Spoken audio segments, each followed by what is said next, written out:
webinaring from my house. Come on over, man. Let's have a beer. All right, folks. Looks like we are back in action. All right. For those of you guys that don't know, Master Sam also has an electrical engineering degree from UPenn. So if it was me trying to figure that out, we'd be done for the night. Yes, we are back.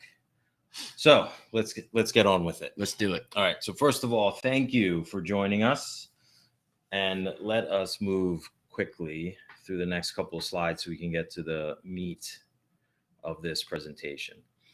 Just real quick, who we are. Like Lonnie mentioned, we have been involved in martial arts for a long time. 32 years of experience, 25 years teaching kids.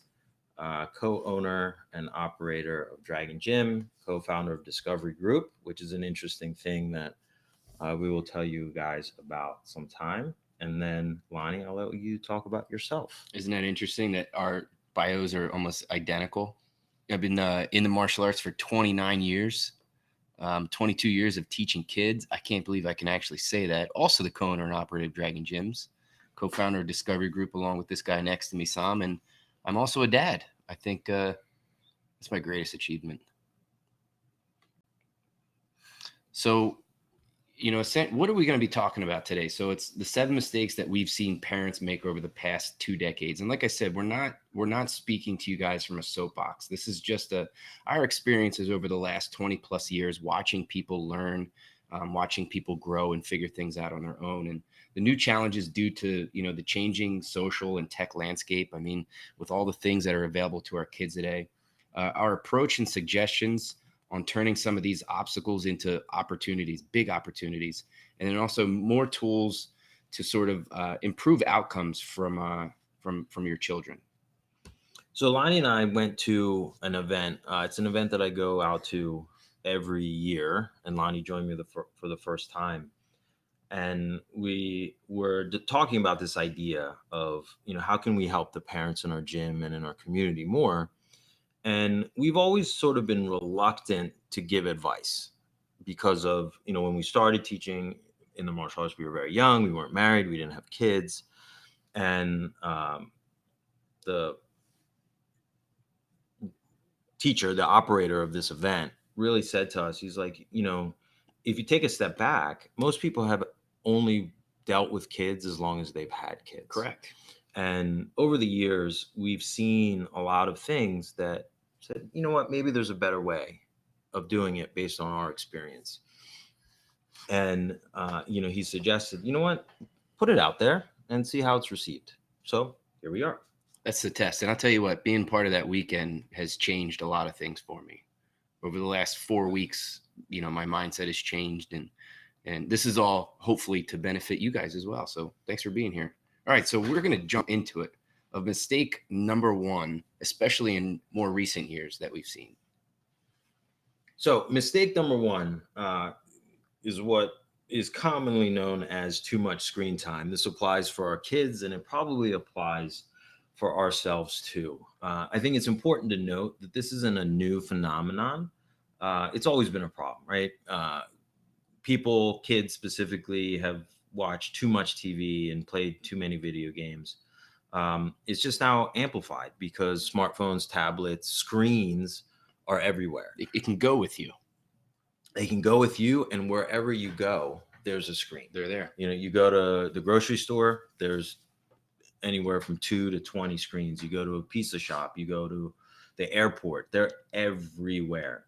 But I think what is a little bit new is this idea that our education needs to be quote unquote tech enabled. Yeah. And I hear from parents a lot. I see it with the older kids where their assignments are actually mandated to be on some sort of technology. This is something that I really disagree with. And I think the research supports that. And we'll get into that. Multitasking is seen as a positive by parents and kids. So I think from entrepreneurial perspective, as a parent, as an instructor, as part of a team, we see a lot of benefits. Like, hey, look at all the things that I'm doing. Look at all of the balls I'm juggling. And, we wear that as a badge of honor. Here's the interesting thing, though. multitasking in humans is not a real thing. It doesn't exist. Can't do it. And the term itself is a bit of a misnomer. So back when computer processors were first being developed, we didn't have a word to describe what they were doing. What year are we talking about, by the way? I couldn't tell you exactly, like 70s, let's say, okay. right? I believe is the genesis of the term multitasking. Is we didn't have a word to describe what processors were doing so quickly, right? But multitasking is actually the wrong word. What computer processors were doing was task switching very fast. They were going from task A to task B, back to task A. Holy cow. So to the human, it looks like they were doing multiple things at once, but they really weren't. They were just doing one thing and then another thing and then another thing very quickly. And the reality is, when we multitask, we're just asking ourselves to switch tasks too much. Correct. And every time you switch a task, there's a ramp up time and a ramp down time. So it's actually very inefficient. Just talk to a kid that's on his or her cell phone. Right. You know, it's not ideal. Technology is used as a crutch to occupy kids or parents, and we'll get into that a little bit more. It may be causing a lack of social skills. So one of the things that I read was that iPads and iPhones and this technology that kids are using, they create a relationship of 100% return, that they get what they want every single time they use it. So in terms of their social skills and their social abilities or ineptitude, is that a lot of the times when they interact with people, they never get that 100% return of what they want. You know, you have complications and challenges with people, whereas I can just go to my phone and no matter what it is that I want, I immediately get that, which then when it's translated to the social side of people's interactions, it really is a huge disadvantage for people, especially children. And then finally, too much screen time can inhibit learning, especially this idea of retention and comprehension. So I've linked an article here. I've shared it in a couple of emails or groups, but there is some strong research that indicates that when your learning is 100% digital on a laptop, on a tablet, retention and comprehension for the student really suffers. Mm-hmm. There is still something about what I call analog, taking notes, pen and paper, pencil and paper, that helps the student not only remember, but better synthesize the information. It also gives them a better opportunity to be, if they're a creative person, if they're a little bit more of an analog person, to write the notes the way that they want and the shorthand that they want. And I don't know if Sam and I have been to a ton of events together, and he'll tell you that I have stars and arrows and doodles, and you know, I'm not able to get that same experience when I'm on my laptop. So Lonnie and I actually write very similar, right? We write, do the all caps handwriting. But if you looked at my notes and you looked at Lonnie's notes, took the names off of it, you would know immediately who it is, because our brains process a little bit differently. But if we did that on a computer, you wouldn't be able to. You're forced to do it the same way. So what are some solutions? Well, listen, right on here is lead by example. So avoid multitasking yourself, right? Watching TV or checking your phone with your kids, like good luck. So there's an app. If anybody has an iPhone, there's an app on the iPhone, or a feature on the iPhone, I guess I could say, that at the end of every week, it shares with you how much time you've spent on your phone. Have you seen this? I just turned it on last night. I didn't know about it. It's insane. Mine was 5.5 hours last week. So just to think about 5.5 hours I was on my phone last week, right? And we didn't grow up in the age of high school when we had cell phones, but for kids who are, they're going to be spending 2 to sometimes 3 times more time on that as well. So, does it tell you what you were doing on your phone? You can click on it and it'll tell you exactly all the apps that you spent most of your time on, how much time it was, if you're surfing the internet. So to be fair, it could be like, oh, I spent 4 hours on Kindle. Correct. Or 4 hours on Instagram. You'll be able to decipher that information. But the thing is you can get a clear picture of what you're doing and how much time you're spending or wasting. But then you can also pick and choose. Like, look, I don't need to be on my phone, especially if I'm telling my kids not to be on theirs. Leading by example is a huge thing. Instituting the Turn It Off Tuesday, that's a cool thing. So Tuesday is an opportunity to, once you get home, whatever you have to do at work or, for school, get it done. But then at a particular time, everything should sort of shut off. And I think that Verizon or Comcast has a feature on the router that you can block the router signal at home. So you can go onto your phone and hit a button and it'll stop the router. That's a good way to cause mutiny in your family. That's also a violation of basic civil liberties as well, but we'll save that for another discussion. But Turn It Off Tuesday is a great opportunity to just completely disconnect and really spend time with the family. So there's an interesting, I guess, gradual change in society with how we go to school and how we go to work. So historically, I won't even say traditionally anymore. Historically, you dressed for work. Yep. And then you dressed for home, right? So the classic example is Mr. Rogers, right? Yeah. He got home from work, took off shoes and put on different shoes. He put on his cardigan and took off his jacket and put on a different jacket, essentially, right? But there was this idea that there was a ritual separation between your work day and your home life, right? And, the combination of less of us doing blue collar work and those of us that are in white collar work have sort of this like business casual sort of setting,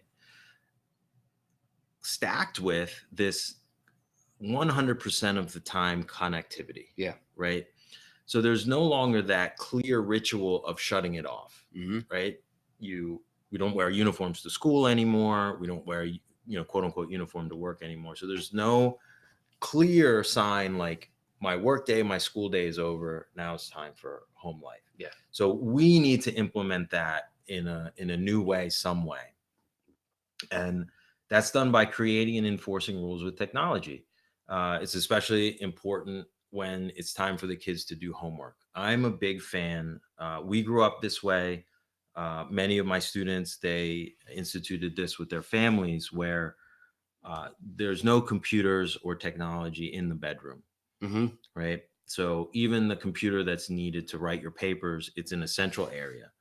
Obviously, this is good for safety reasons and being able to monitor what your kids are doing on the computer, but it starts creating spaces both in your mind and actual physical spaces for certain things. Right. This is for that.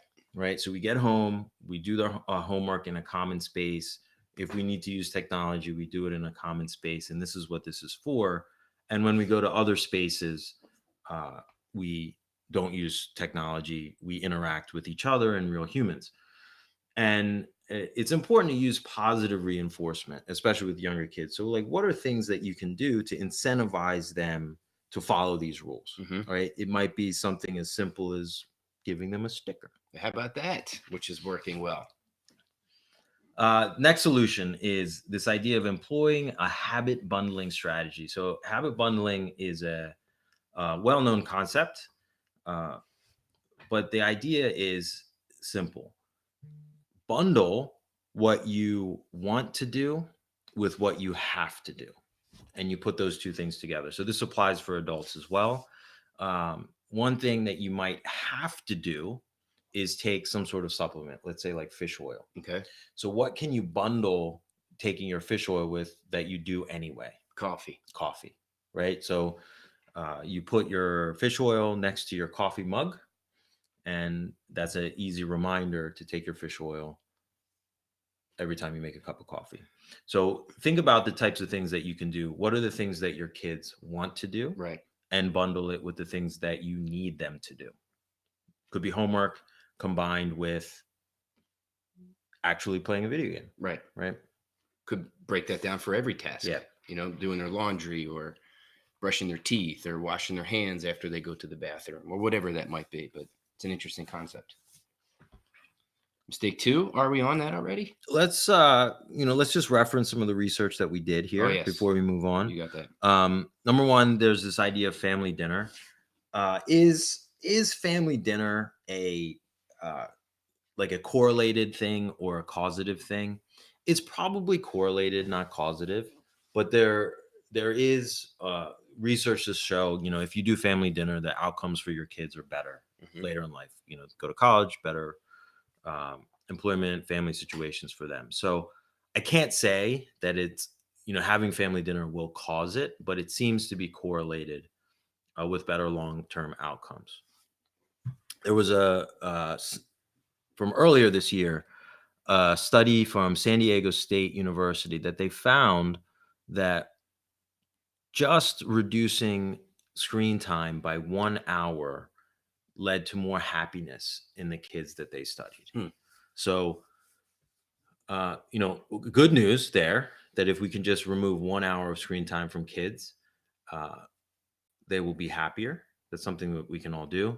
A little bit of a sad or bad news there is that there is an hour to remove from kids on a daily basis. And then do what, right? Right. So that's, Yeah. I mean, could be filled with other stuff. This is an interesting one. The John Hopkins study that school performance suffers. This is John Hopkins University, which is often ranked in the top 5 of the world, right?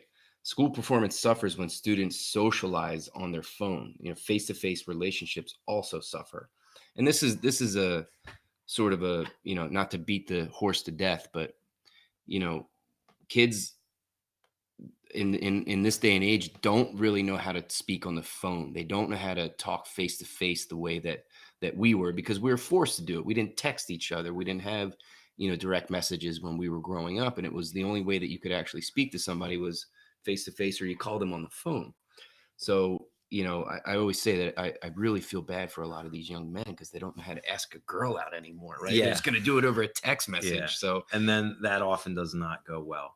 There, in the workplace, we talked about one of the downfalls of remote workplaces is you miss the quote unquote water cooler conversations. right. So, when we work, sometimes we're working remotely, sometimes we're on the same site. And there's always those like passing conversations where we Yeah. share information. Yep. So the same thing is true when kids are in the school setting, right? There's what they're learning from the teacher and what they're doing at home for homework. But there is those, passing conversations, whether they're specific about academics or not. But those are less likely to happen nowadays because the kids are socializing only on text message or DMs only on some sort of device. Yep.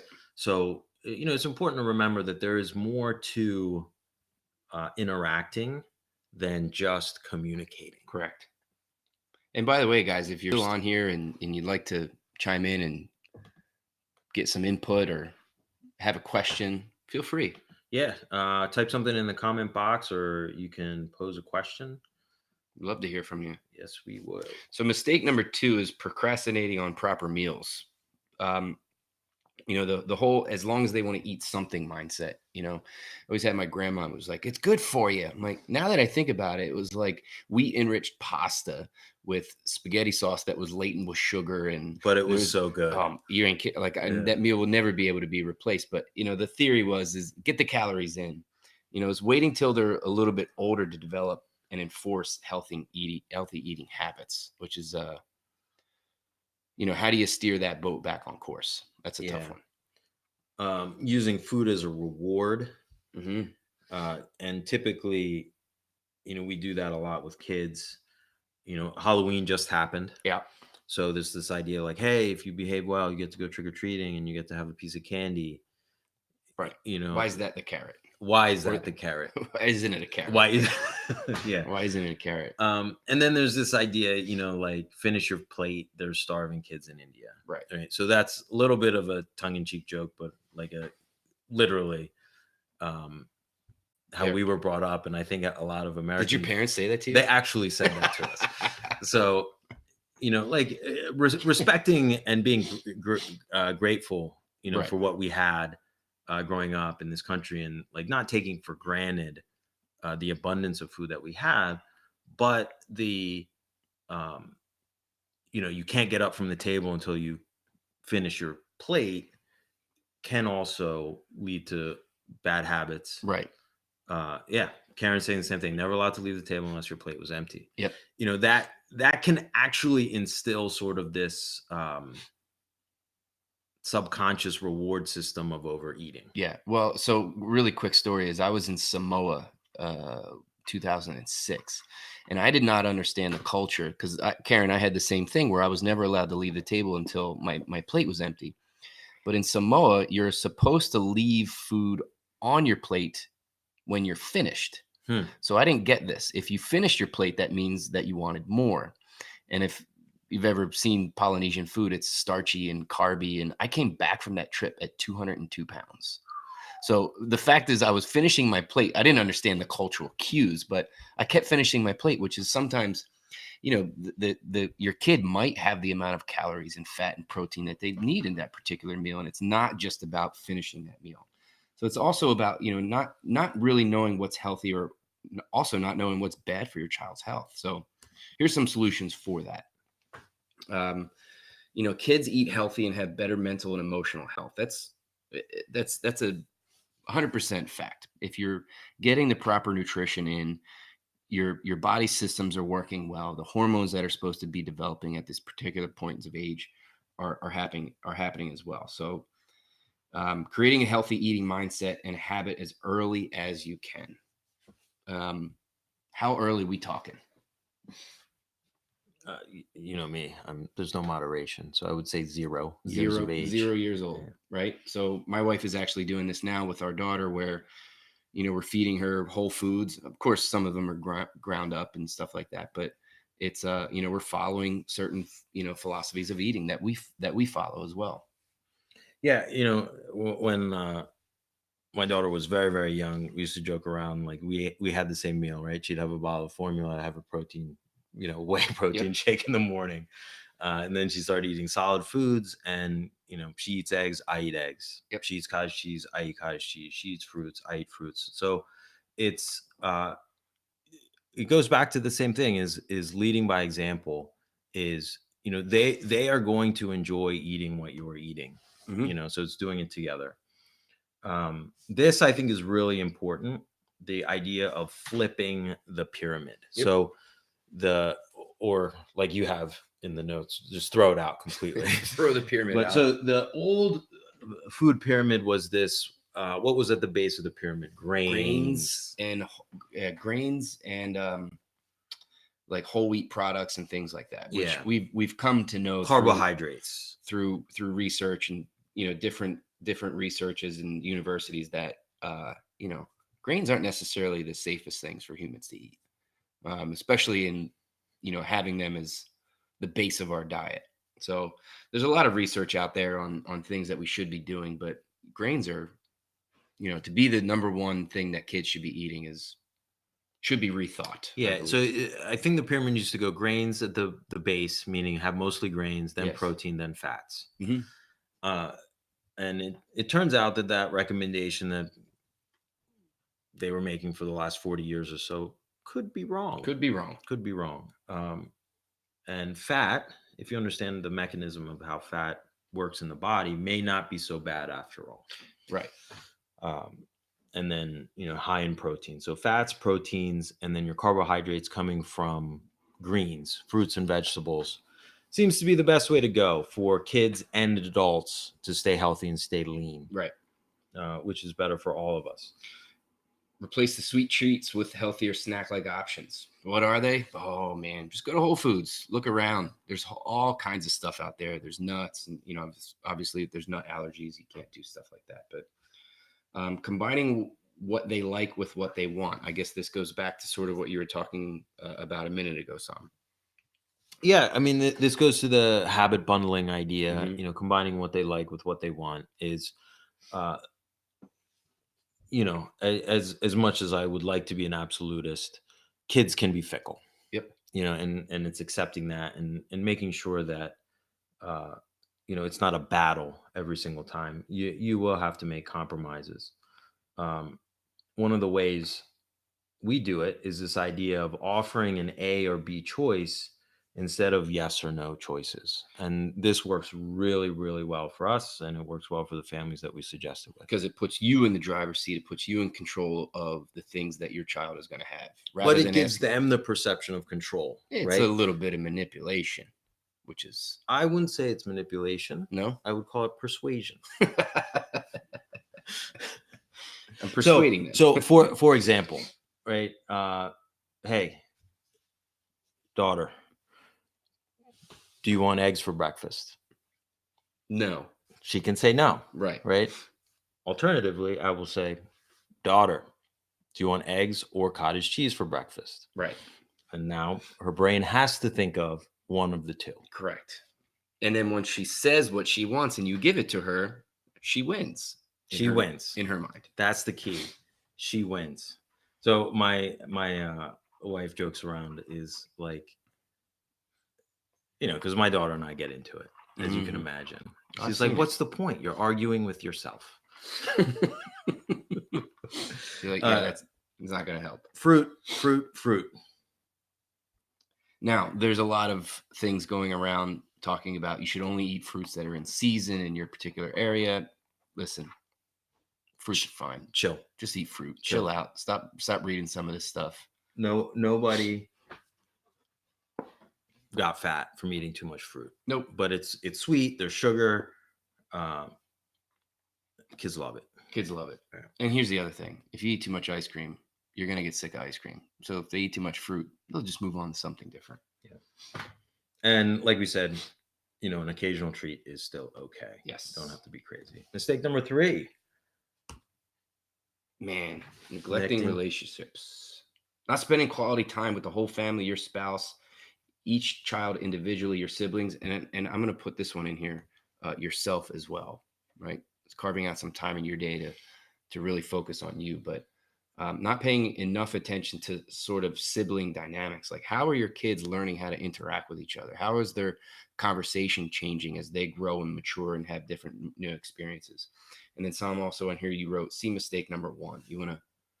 So mistake number 1 was too much screen time. Correct. So, are we spending too much time on our screen because it's so easy to do, and thus neglecting our relationships?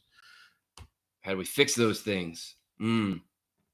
Solutions are the ability to engage in healthy real-world relationships is a predictor of success, right? Schoolwork and family life. So what we're asking you to do, or suggesting, is pick activities that you can do in both one-to-many and one-to-one relationships. I really love this idea of peer-to-peer, peer to near peer, and then of course mentor-student relationships. So here's where the martial arts bias comes in, right? When kids are involved in an activity like martial arts, and it's definitely not exclusive to that, right? It might be other things, different sorts of sports, games, hobbies, that there's an opportunity for them to develop peer-to-peer relationships. So child enrolls with us in a martial arts program, and they're going to be with other students. Let's say they're 8. All the other students in that class are going to be 7, 8, 9, or 10 years old. Correct. So these are essentially peers for our purposes, much like the school setting. But they can also have peer to near peer relationships, meaning in those classes, we have kids that are in our junior instructor program. So now these kids might be more than 2 or 3 years older than them. They have more experience in the martial arts already. They've been at Dragon Gym longer. So now a near peer is often easier to relate to than a mentor. Correct. Right? Because the distance is too far. But that mentor-student relationship is still important. So obviously we have a bias, I think, towards that you can get all 3 of these things in martial arts. But, you put your kid on the soccer team, you're going to have 2 of the 3, right, for sure, right? Music, chess club, swimming, whatever it is. Yeah, they all have some opportunity for these things. So, some suggestions we have for activities, family dinner comes up again, family game night, sports, could be formal or informal, doing trips and outings, like really making the time to do a simple trip, a simple trip to the park. There's so many nice parks and reserves around. And they're building another new one right next to too. Did you go to Milky Way Farms? Yes, I did. Such a simple thing, but so much fun. Yeah. Right down the street here. And obviously martial arts. So I wrote a quote here from one of our families that actually wrote this on Google somewhere. It's a testimony. It says, our family has grown closer together because of training in martial arts. So, we have a lot of families that are that train at our martial arts school that, all of the people in the family are black belt, all of them. And that's pretty cool. Mom, dad, Yeah. and 4 boys. Mom, dad, 2 kids, right? And they have that common bond. There's that common connection that, like, if you have a kid that's 11 years old and you have a kid that's 6 years old, there's really nothing that they have in common other than the fact that they share parents, right? But when you have something that is as deep as martial arts and they have that uniform and that belt, now they're on the same team. Now they have all of this stuff to sort of like bite into together. And it's a really neat thing to experience. So listen to this. Laura says, we've taken iPads away from our boys during the week. It's been great to see old toys again. Oh, the old toys. You're like, you Yeah. break out these old toys. You're like, what the hell do these things do? Yeah. Put the square in the square. And So we have two more things here as solutions for this idea of neglecting relationships. The first one is this: don't directly intervene with sibling squabbles. I think that's important because when you have siblings, there's some differential in age, like you mentioned, Mhm. right? So,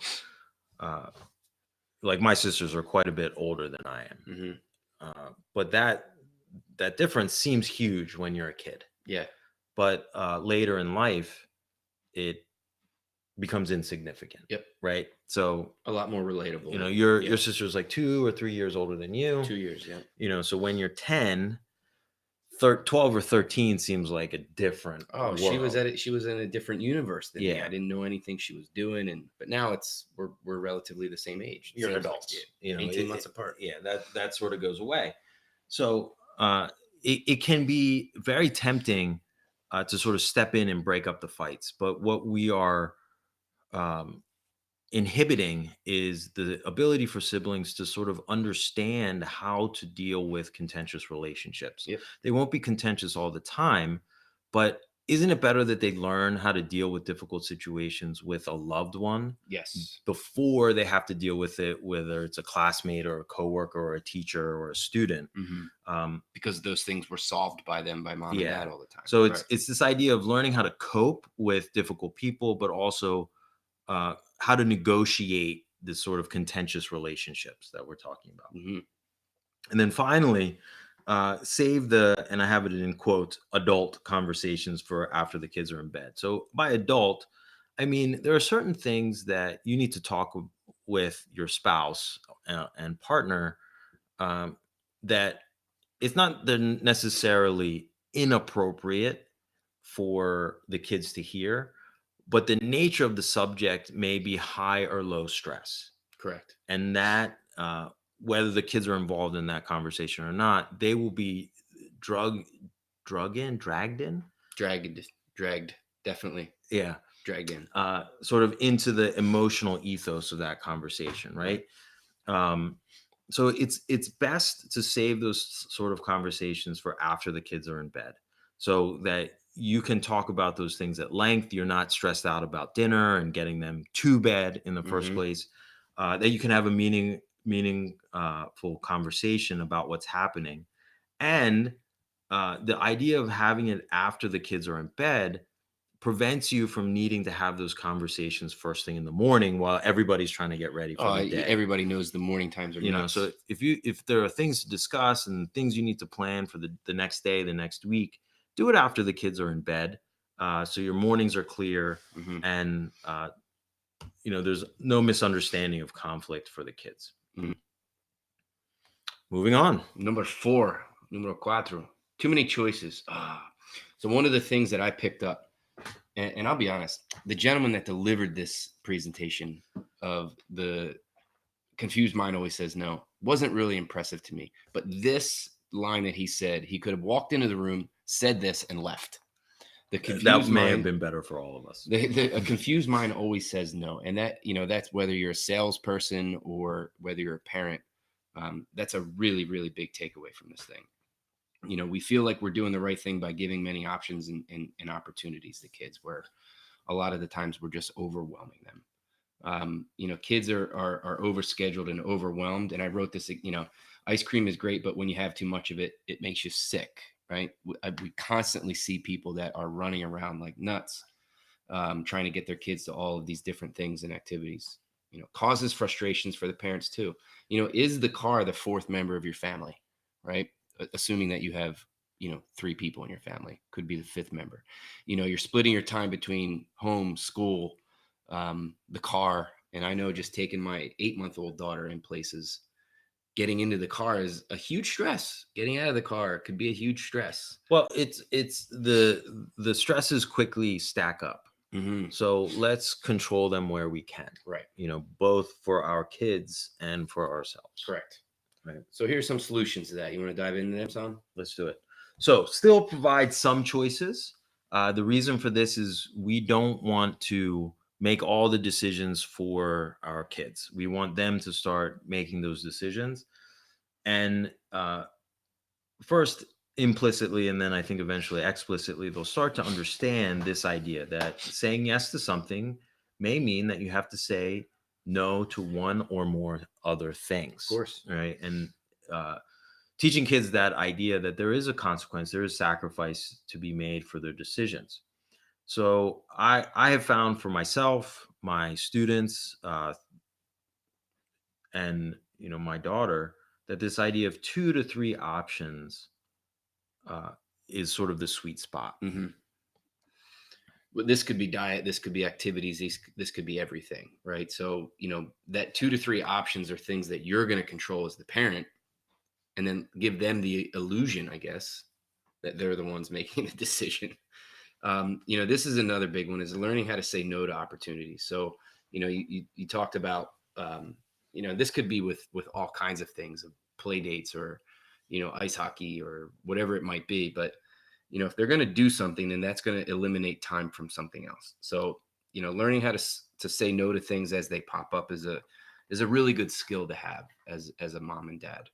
So last week was Halloween. Yep. Right? Last week. So we sort of planned out the Halloween day. So there's a Halloween parade at school, then a Halloween party at school, and then my friend had off from work, so he was going to bring his daughter over to have a play date with my daughter. And then there was a parade in the neighborhood, and then there was trick-or-treating, and then another set of friends were coming over. Jeez. So it was a crazy day. So I had to take a step back and say, you know what? We have to eliminate one of these things. You want her to enjoy it. Right. You don't want her to be overwhelmed and wake up the next Exactly. morning, wonder what happened. And she understood that, you know what, this will be a better way to do it. And how was the parade, by the way? Was it good? It was a lot of fun. Yeah. It was a lot of fun. But she made the choice of what to leave out. Cool. And she said to me, and look, this is a 4.5-year-old, said, you know what, let's reschedule the play date with Gia, her friend's name, so that we have more time and it's not as rushed. There you go. You don't have a normal 4-year-old, by the way. Oh, wow. But so just another more general example, right? So typically your kids might want to do a bunch of things like dance, gymnastics, swimming lessons, martial arts, right? Yep. Is okay, which of those things are you going to eliminate, right? So maybe there's 5 or 6 things you have to make an executive you got to whittle it down to and 2 or 3. eliminate a couple of those things. So for us, we took dance off the table. Okay. Right. And we said, do you want to do swim or gymnastics? Okay. Because karate is not a choice. Not for her. But hypothetically, it would say, hey, you want to do swim, gymnastics, or karate? You got to pick 2. Right. Moving on. What did she pick? Swim. Mistake number 5, being too hard on them for making mistakes. Man, fear of failure can be an enemy of resilience and grit. Isn't that the truth? So mistake 5 and mistake 6 are sort of cousins. Okay. Which we'll get into. But being too hard on them for making mistakes. So as a parent, there's this cliche about the Asian household. Yes. Right. So they call them tiger moms.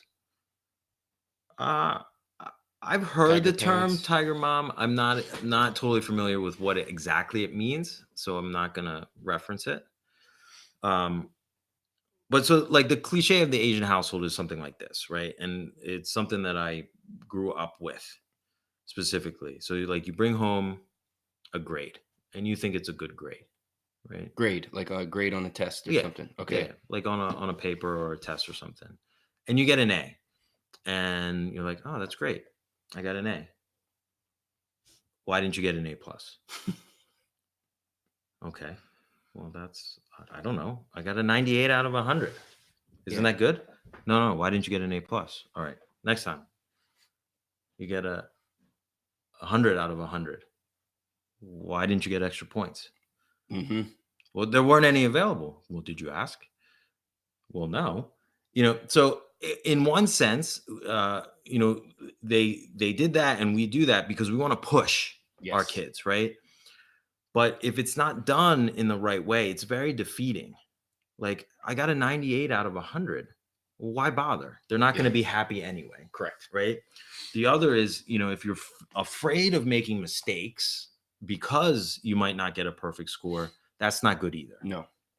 Well, and that the fear of failure because of fear of letting your parents down will create anxiety, will create hesitation. Well, not just letting your parents down, right? It could be anybody. Could be anybody. So it's like, when I was coaching competitive athletes, right? A lot of them were afraid to compete because they thought they would let their teammates or their coaches down Right. if they lost. Yep. Right.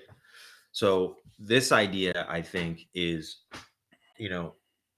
we don't want to be focused on perfection. Rather, we want to be focused on excellence. Right. Right. So you don't have to be perfect. Just be good. So Really, I had really good. a conversation with one of our staff members today at our Berwyn location. She competed in a jiu-jitsu tournament this past weekend. And I walked in and deliberately said, how did it go? Mm-hmm. And she immediately put her head down and said, I lost. So that right there showed that she was giving me, or she felt like she was letting me down because she lost the match. That's right. Through a little bit of NLP and manipulation, I got out of her that she actually had a lot of fun. She had a lot of fun training for it. She had a lot of fun competing at being in that ethos of competition, where I drew her down that path and try to teach her that that's what was the important part. Like, you didn't have to tell me that you won or lost. You didn't have that doesn't matter to me. What mattered to me is the fact that you had fun, right? Right. And that can go for any activity. And what matters is she lost, but she's back in the gym training tonight. Right. So, number one, teaching them that failing is okay. It's what they do after that failure is what matters. Yep. Right. Number two, this idea of focusing on performance over results. Right. So, using the competitive example again, I've had fighters win their matches and they would find out how disappointed I was even after the win. Well, because it took too long, they didn't KO them, whatever. Well, so like, what are things we look for in fighters, right? What, like, coachability, right? Is their ability to follow instructions and follow the game plan in the ring. That's it. Right. So you won, but you didn't follow my instructions from the corner, and you didn't follow the game plan that we had in place. Right. You're going to hear about that. Conversely, if they did listen to us from the corner, they did follow our game plan, they fought their game, they did well, and they just lost that day. You know what? Sometimes it happens, man. The other person is better than you. Yep. It does happen. And making sure that they know that, like, hey, you did everything we did right. Next time we'll go again. Yeah. Talk to them through the consequences of bad decisions and discuss one or more alternatives that would have yielded better results. So, maybe they made a bad choice. Is walking them through, like, what should you have done in this situation? It was to be a little bit more objective in their approach to looking at their failures. And I think that a lot of the times kids are really hard on themselves for a few reasons. One, they want sometimes mom and dad to see that they're being proactive in that. But also, when something bad happens, you got to step back and say, like you said, why did this happen? How can I prevent it from happening? Right. And then learning from that. So, it's the whole, like, you either win or you learn type of thing. That's right. What do you do with that loss? What are you going to do? Have high but consistent standards. I think that's pretty straightforward. And make sure they know you'll always have their back. No matter what, man. Like there is nothing. I can't remember the actual situation or context of this, but I remember one time I blew it. I don't remember what it was, and then my dad was always kind of the hard one on me growing up, and I remember I like whatever it was I was doing. I came back home, and he goes, "It's all right, man. I still love you." And Yeah. to hear him say that, it was in the context that my dad was using, but I was like, all right, he's got my back no matter what. Like I can fall on my face. Didn't give me an excuse to be lazy, but it did give me an excuse to have a little bit less fear in trying things and going out and seeking what it is that I wanted. Where are we at now? Mistake number 6. So, like we mentioned, mistake number 6 is sort of the cousin of mistake number 5. So, mistake number 5 was, being too stringent, being too hard on them, Mhm. being too exacting. Mistake number 6 is sort of the other side of that coin, is being their bubble. Is exacting a word? It is now. It is. Write that down, Ken. Um, it seems like the opposite of mistake number 5. Sometimes these go together. We want to keep them happy and safe. Our intent is to shield them from hurt and disappointment. Gosh, so much. And we also want them to have better long-term outcomes. So that's sort of like, I'm going to help you on your homework.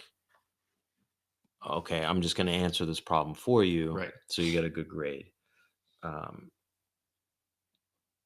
But in fact, the opposite may be true. Yeah. Right. So, this whole idea of being a net, not a shield, right? Not standing in front of your kids like one of those Spartan warriors where nothing gets them. They're not allowed to have any afflictions in life or any situations that are going to break them down. You got to let some things through. They got to get some dirt on their face, and we see this a lot in teaching kids when it's sparring. When it comes time to actually put the gear on and hit each other. That one kid gets that really strong back kick to the gut. Hey man, there's sometimes where I know if you're injured, I'm going to come over and definitely help you and give you the attention that you need. But I know also that if it just took the wind out of you, and if I give you a minute or two to regain yourself, that you're going to stand back up and you're going to get back in the ring and That's kick right. that person back. Let them fight their own battles as appropriate. Obviously, there's some things that we need to. Right, and that goes back to the idea of being a safety net, but not a shield, Yeah. right? So fighting their own battles could be, dealing with a kid at school that they're not getting Yep. along with. It could be dealing with a sibling, and it could Mhm. be dealing with their teachers, Of course. their mentors. Understanding how to interact with adults that are maybe not going their way. Yeah. Expose them to physicality. I think this is a big one. The brain is meant to process information, Mhm. right, through all 9 senses, right? So typically we hear of 5 senses, Mhm. right? Sight, sound, taste, touch, and smell, Mhm. right? But there are actually 4 more physiological processing mechanisms in the body, What are those? right? Temperature. Okay. It's actually it's not touch. So they get conflated, Okay. right? Temperature, balance, Okay. pain, Ooh. time. And time. Like we have a sense of time. It's not an objective sense of time, but we have one, right? Sure. So this idea of being exposed to physicality is, and this also goes back to mistake number 1, is, if they're not interacting with the world, forget about other people, there are connections in the brain that are just never being made. They're not. Yep. Right. So we want to make sure that they have that. The other side of it is sort of like the metaphorical sense of physicality is, and this goes a lot to training in martial arts generally, but especially something like jujitsu or sparring, is when you get hit or when somebody's trying to choke you out or break your arm, the other stuff that's flying at you seems a lot less severe. It definitely narrows focus. Yeah. Right. And it does. I mean, that experience is compounded. I mean, that is the benefits of that are exponential. You know, you get hit in the face. People can get hit in the face quite a bit harder than they think they can. Right. Listen, I'm not saying that it's super safe to take one on the chin. We're not pro concussion here. We're not at all. But you watch a kid that gets hit in the chest by a back kick, and their initial reaction is to cry. But if they were to really step back and ask themselves, did that really hurt? Right. The answer is almost always no. Almost always no. Sometimes it hurts. Right. But you can move on. But what we're setting them up for is the world. Like you said, there's going to be people out there that are going to either try to take advantage of them, take their things, or hurt them. And if they have the ability to withstand some of that pressure like they can in sparring or jujitsu, that you've exposed them to at a young age, then there's very few people that are going to ever be able to take advantage of the child. So what is mistake number 6 all about? It's all about if we bubble our kids, if we shelter them too much, they'll never develop resilience. Nope. Resilience and grit, and 2 popular words right now, but that's what we all need more of. Yep. Is a little bit the of grit, ability man. to recover quickly from difficulties. Home stretch, folks. Almost there. I think we're going to run a couple minutes long, but we had some technical hiccups in the beginning, so we're going to finish out. Cool. Number 7, keeping them busy. An idle mind is the devil's playground. The devil's playground. Busyness is masked as enrichment. Man, their activities bias idleness, right? So I was at the Cheesecake Factory. By the way, if anybody's ever not been there, go to the Cheesecake Factory. You'll leave like 15 pounds heavier. And there was a mom that was yelling at the kid that said, "Quiet so I can work." And then I went to the bathroom and noticed that the work was Instagram. Mm. She wanted her child to be quiet so she could, mess around on social media.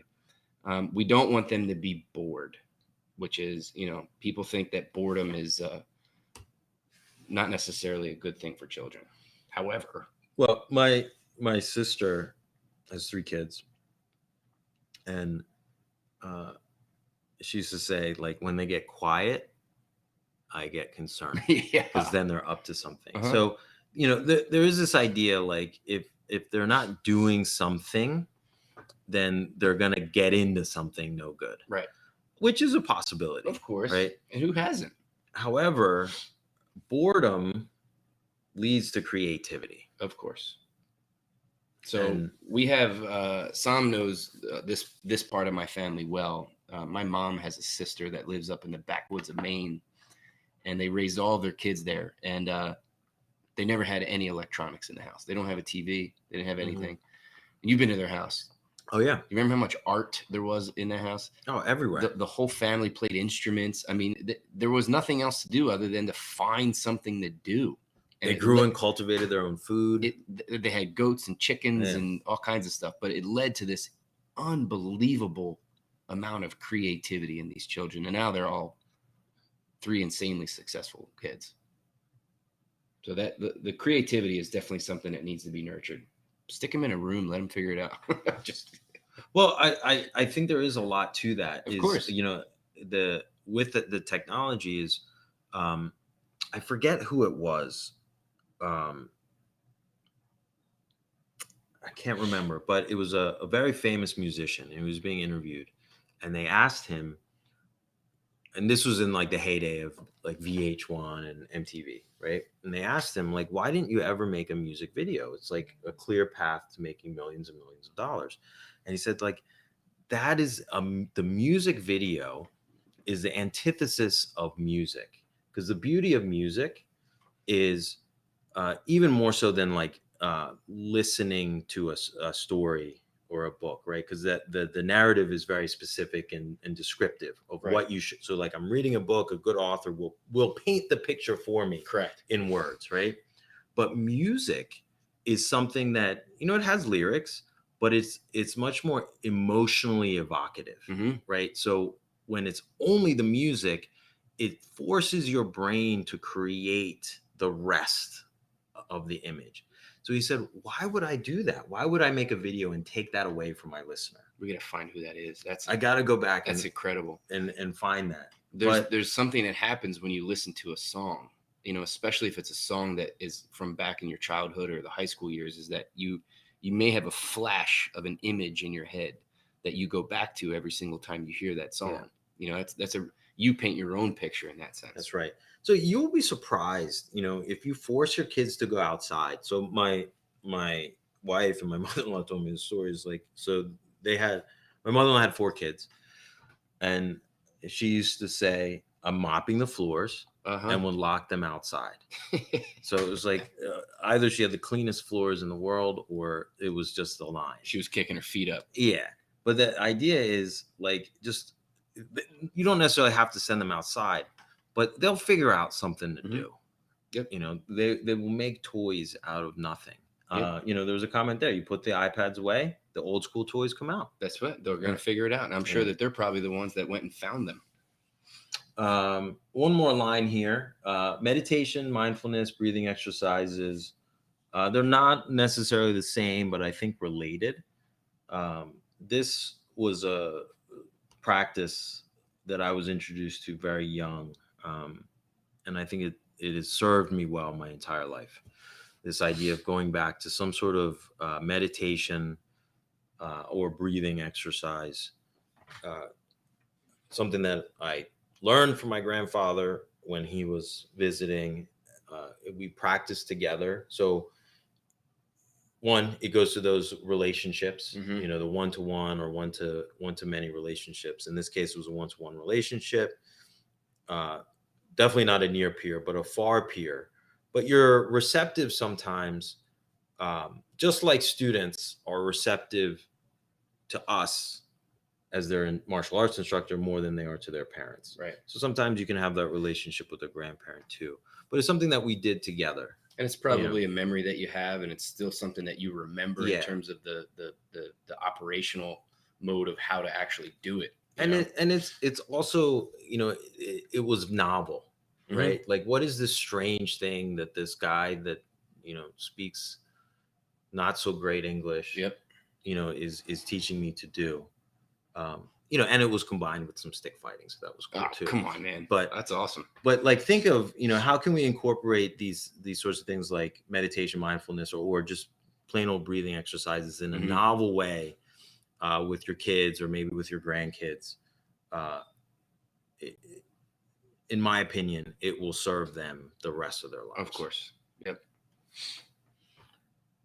Wow. We made it. That was an hour. We made it. So what's next? Many of you on this webinar are already familiar with us. Yep. Members of the Dragon Gym. We really appreciate you joining us. There are some people on that I don't think are members. So if you are close to the Exton or Berwyn area, we're very easy to find on dragongym.com. Yep. One thing that we have launched since this retreat of sorts that we went to is a newsletter with some more detail on all of these sort of strategies and tips that we're talking about. The newsletter publishes on the 15th of every month. So things that you can expect in the newsletter. We have would you say she's a sleep expert? She is a sleep specialist for sleep families. Specialist. Yep. So we will have several guest contributions. That's one example. Things that you can expect in addition to our guest contributors from Lonnie and myself. Real detailed strategies on building confidence in your kids, how to travel with your kids, something that Lonnie, you like to do a lot. Yep. And have not had to give up. Nope. So there are some, hacks on how to do this well. There are most certainly hacks. But also some just fundamental strategies with being able to travel. nutrition tips, workout tips, studying. So some of the approaches that I have used and recommended to many, many students for studying and getting A's. 8 simple steps for getting to the top. We sort of joked around about this idea of manipulation, right? I said, well, it's really persuasion. So sometimes, how do we persuade those kids in our junior black belt and junior elite, those teens and preteens to do what we need them to do, and to stick with something, right? Stick-to-itiveness with that age group is a very, very difficult thing to do.